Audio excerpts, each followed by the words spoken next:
Hello students, good morning बेटा। Mascot school की हिंदी की ऑनलाइन क्लास में आप सबका स्वागत है। हम सब आशा करते हैं कि आप स्वस्थ होंगे, सुरक्षित होंगे और अच्छी प्रकार से पढ़ रहे होंगे। हमारा विषय चल रहा था बेटा अपठित बोध, अपठित गद्यांश। हमारा एक अपठित गद्यांश हो चुका है और मैंने आपको गृह कार्य के लिए आपकी ही ग्रामर का एक अनसीन पैसेज सोल्व करने के लिए दिया था बेटा। आज हम दूसरा जो अपठित गद्यांश है वो करने जा रहे हैं। इस वीडियो में आपको ये गद्यांश ध्यानपूर्वक सुनना है और इसके जो मैं उत्तर करवाऊंगी बेटा वो भी ध्यान से सुनने हैं। इससे आपको बेटा पता चल जाएगा कि किस प्रकार से हम जो गद्यांश हैं कैसे हल करते हैं, उनमें से उत्तरों को कैसे ढूंढते हैं। ठीक है, चलो आइए शुरू करते हैं आज का गद्यांश। आज का गद्यांश एक कहानी है बेटा। आपने बचपन में कहानी सुनी होगी, दो बिल्लियां और एक बंदर। ठीक है, तो वो बंदर क्या करता है, वो जो बिल्लियां हैं वो रोटी के टुकड़े पर लड़ रही होती हैं।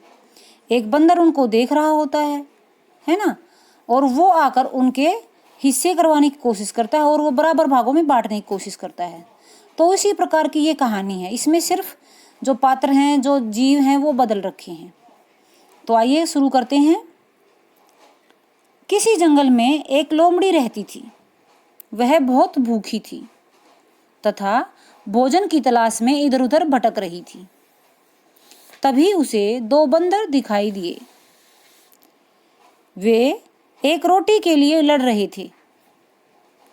लोमड़ी बोली, लड़ते क्यों हो? लोमड़ी उनको देख रही थी तो वो बोलती है कि लड़ते क्यों हो? मैं अभी तुम्हें रोटी बांट कर दे देती हूँ, तुम दोनों खा लेना। लोमड़ी की बात सुनकर बंदरों ने लोमड़ी को रोटी दे दी। उन्होंने सोचा कि लोमड़ी हमसे समझदार है, ये हमारे जो रोटी के टुकड़े हैं बराबर हिस्सों में बांटकर हमें दे देगी और हमारा झगड़ा समाप्त हो जाएगा। लेकिन लोमड़ी तो लालची थी, वो भूखी थी, उसे रोटी चाहिए थी। लोमड़ी ने रोटी के दो टुकड़े किए, फिर कुछ बड़े भाग को देखकर बोली, अरे यह तो बड़ा है, इसे बराबर कर देती हूँ। यह कहते लोमड़ी एक टुकड़ा तोड़कर खा गई। फिर दोनों भागों को देखकर बोली, अरे यह तो दूसरे वाला बड़ा हो गया, लो इसे भी बराबर कर देती हूँ।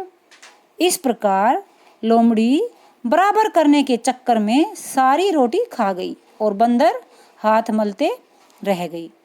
आपने सुनी है ना ये कहानी। इसमें सिर्फ बंदर की जगह पर क्या है, लोमड़ी है। ठीक है, तो आइए इस कहानी से बेटा आपको जो शिक्षा मिलती है वो अंत में बताऊंगी। अगर मैं पहले बता दूंगी तो फिर आपको प्रश्न हल करने में मजा नहीं आएगा। तो आइए पहला प्रश्न करते हैं हम। पहला प्रश्न है बेटा हमारा, लोमड़ी जंगल में क्यों भटक रही थी?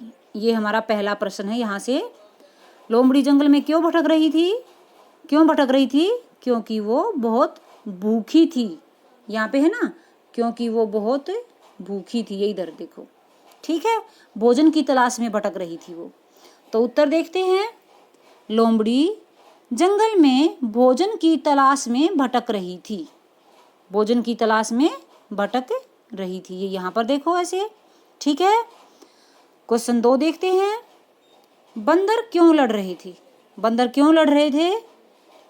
बंदर एक रोटी के लिए लड़ रहे थे, है ना।